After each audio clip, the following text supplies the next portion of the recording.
మహాదేవ శ్రీమాత్రే నమః. Welcome to our channel times భక్తి. ఇక్కడ ఒక విశేషమైనటువంటి అద్భుతమైనటువంటి విషయాన్ని మనం ఈ యొక్క వీడియోలో తెలుసుకునేటువంటి ప్రయత్నం చేద్దాం. శ్రావణ మాసంలో మరి ఈ రకమైనటువంటి కళలు కానీ, ఈ రకమైనటువంటి పరిస్థితులు కానీ, ఈ రకమైనటువంటి ఆ పరిస్థితులు వీరికి ఎదురైతే మరి ఏ విధమైనటువంటి ప్రభావాలు వీరి జీవితంలో ఉండబోతున్నాయి. శ్రావణ మాసంలో విశేషంగా మనకు శివయ్యను ఎవరైతే పూజిస్తారో వారికి ఎక్కువగా కలలో పాములు కనిపించిన వారికి ఎక్కువగా స్వప్నంలో అంటే స్వప్న శాస్త్రంలో పాములు కనిపిస్తే భయభ్రాంతులకు గురి అయ్యేటువంటి పరిస్థితి.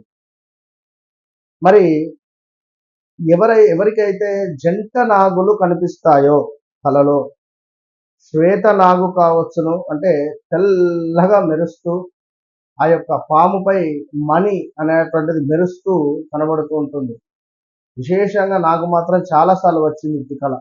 నిజంగా విశేషంగా మరి పాములు కలలో వచ్చి కాటేస్తవి, కాటేసినట్టుగా మనల్ని భయభ్రాంతులను గురి చేస్తవి, కొందరిని కాటు కూడా వేస్తవి, కొందరిని కాటు కూడా వేస్తవి. సో మరి అలాంటి సందర్భంలో కావచ్చును, అదేవిధంగా వ్యవసాయ పనుల మీద ఎవరైతే ఈ యొక్క పొలం పనులకు వెళతారో మరి వారికి ఈ పాములు తారసపడిన అది జంట నాగులు కనబడాలి. అది గమనించుకోండి. ఒకవేళ సింగిల్ గా పాము కనిపిస్తే అది వేరు. జంట నాగులు గనుక ఎవరైతే చూడగలుగుతారో, జంట నాగులు గనుక ఎవరైతే దర్శనం చేసుకుంటారో నిజంగా వారి జీవితంలో విపరీతమైనటువంటి అదృష్టాన్ని తెచ్చిపెడుతుంది అని చెప్పడంలో ఎలాంటి అతిశయోక్తి లేదు. మరి ఈ శ్రావణ మాసంలో అధికంగా ఈశ్వరునికి ఎవరైతే పూజిస్తారో, అభిషేకం చేస్తారో వారికి ఆ భగవంతుని యొక్క అనుగ్రహము కలలో పాముల రూపకంగా కానీ, నిజ జీవితంలో వారి యొక్క ఆరు బయట కానీ, వారి ఇంట్లో కానీ, వారి ఉండేటువంటి స్థలంలో కానీ, లేదా వారు నివసించేటువంటి ప్రదేశంలో అయినా, కొందరికి పంట పొలాలలో మనకు ఈ యొక్క పంట పొలాలలో పొలం దున్నుతున్నటువంటి సందర్భాలలో కానీ కొన్ని సందర్భాలలో జంట నాగులు బయటపడుతూ ఉంటాయి. ఎక్కడ మనకి ఇక్కడ తెలంగాణలో ప్రసిద్ధిగాంచినటువంటి ఒకటి మన అదేది అంటే ప్రదేశము ఇక్కడ సిద్దిపేట వద్ద ఉంటుందండి. అది ఏదో ఉంది గ్రామం పేరు. అక్కడ వారు పంట పొలాలలో వారికి మానసాదేవి ఉద్భవించింది. అంటే మానసాదేవి ఆ యొక్క పంట పొలంలో వచ్చింది. సో ఎంతో విశేషంగా వారు ఆ ఊరు వారు అద్భుతంగా గుడి కట్టుకున్నారు. ఆ దేవాలయానికి సంబంధించినటువంటి చిత్రపటాలు కూడా నిచ్చే ప్రయత్నం చేస్తాను. సో వారు అక్కడ దేవాలయం నిర్మించుకున్నారు. విశేషంగా అద్భుతమైనటువంటి కాసింపేట, కాసింపేట, ఇది సిద్దిపేట డిస్టిక్ కిందకి అట్లా వస్తుంది మనకు తెలంగాణలో. అక్కడ మానసాదేవి సాక్షాత్తు స్వయంభూగా వెలిసింది. ఇక అంటే ఇట్లా కొన్ని జంట నాగులు కూడా వస్తూ ఉంటుంది పంట పొలాలలో. అట్లా వారు కొందరు ప్రతిష్ఠించుకుంటారు వారి వారి యొక్క పొలంలో కానీ చిన్నగా గుడిలాగా కూడా ఏర్పాటు చేసుకుంటారు. ఇలా ఇంకా ఎవరైనా ఏమైనా ల్యాండ్ తీసుకోవాలి అని అనుకునేటువంటి సందర్భంలో ల్యాండ్ తీసుకుందాము అని అక్కడికి వెంచర్కు వెళ్ళే సందర్భంలో కానీ ఆ వెంచర్లో కానీ జంట నాగులు రెండు నాగం పాములు కనబడుతుంటాయి. అంటే జంట నాగులు, మగపాము ఆడపాము.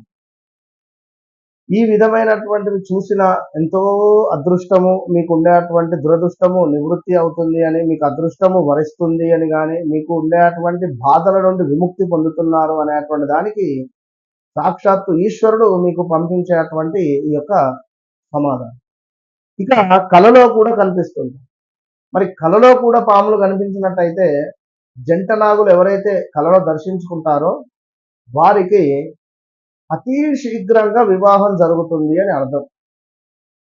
సంతానం వారికి కూడా అతి శీఘ్రంగా సంతానం కలుగుతుందని అర్థం. సో ఇలాంటి వారు ఈ యొక్క ఇప్పుడు రేపు 29వ తారీఖు మనకు నాగుల పంచమి ఉంది. మరి దానికి సంబంధించినటువంటి వీడియో పూర్తిగా వేరే చేద్దాము.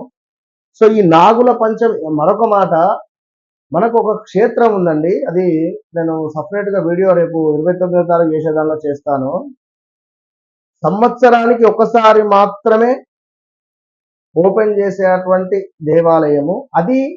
నాగేంద్ర స్వామికి సంబంధించినటువంటి మోస్ట్ పవర్ఫుల్ టెంపుల్. అది రేపు నాగుల పంచమి రోజు 29 రోజు ఓపెన్ అవుతుంది. అది సుమారుగా మనకు నేపాల్ అవతల నుండి తెచ్చినటువంటి, అంటే అక్కడ నుండి మన భారతదేశానికి అంటే లైక్ అంటే మన రాష్ట్రానికి తీసుకువచ్చినటువంటి పరిస్థితి. మన రాష్ట్రం అంటే ఇది త్రయంబకేశ్వర్ దగ్గర ఉంది. నేను పూర్తిగా ఆ వీడియో నేను మీకు పోస్ట్ చేస్తాను. ఈ 29వ తారీఖు కనుక అక్కడికి వెళ్ళి ఎవరైతే దర్శించుకొని అభిషేకాది కార్యక్రమాలు చేసుకుంటారో వారి లైఫ్ టైం మొత్తం మీద విశేషమైనటువంటి ఫలితం ఉంటుంది. దానికి సంబంధించి మరొక నెక్స్ట్ వీడియోలో నేను చెప్తాను. కనుక ఎవరైతే స్వప్నంలో పాములు వచ్చాయని బాధపడాల్సిన అవసరం లేదు. ఈశ్వరుడు మీ యందు అనుగ్రహంగా ఉన్నాడు అనేటువంటి ఆలోచన, ఏదో చెడు జరగబోతూ ఉన్నది మనకు అది జరగకుండా మంచి వైపుగా మార్గము చూపించేటువంటి పరిస్థితి ఉంటుంది అనేటువంటిది అర్థం చేసుకోండి. మరి ఈ శ్రావణ మాసంలో విశేషంగా ఎంతమందికి అయితే పాములు కలలో వస్తున్నాయో ఈ వీడియో సేవ్ చేసుకొని కింద కామెంట్ పెట్టండి. మీ కామెంట్స్కు అద్భుతమైనటువంటి వీడియో మరొకటి నేను చేస్తాను. ఎలాంటి డౌట్ ఉన్నా కింద కామెంట్ రూపకంగా పెట్టాలి అని చెప్పి నేను కోరుకుంటున్నాను. ఓం శ్రీ నాగేంద్ర హారాయ త్రిలోచనాయ మహాదేవ్.